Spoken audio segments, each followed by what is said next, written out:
So what we did for fun, because I love to make scrambled eggs every morning, almost every morning anyway, is we saved the shells, and I used a needle, and I think we also had shish kebab skewers or chopsticks.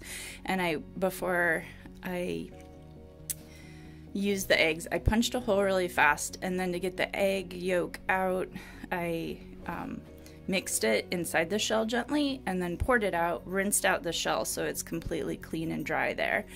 And then these are really easy to stuff with small dried flowers and then put them in the freezer so they freeze like this. And this is really fun for little kids, especially like preschoolers. So if they're learning how to crack eggs, especially if you have a lot of eggs for Easter, they crack open the egg and they have a little frozen cube full of fresh little frozen flowers, and as that dissolves, the little flowers float in the water. So really fun for bath time as well.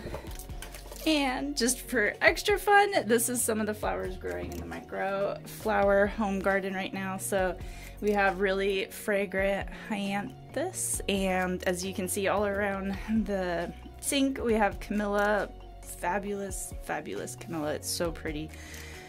And then some of the other stuff you don't see currently is our tulips, which are also blooming right now. So hope this is fun inspiration for you. We can see again our little egg ice cube full of the fresh flowers that we froze, slowly melting in the water. And then here's what a normal egg looks like when you punch one of the ends, mix the yolk a little bit, and then pour it out to use it. For what I did was for breakfast with hash browns, and then put in the dry flowers first and then put in the water. And the flowers don't have to be dry, that's just what I used at the time.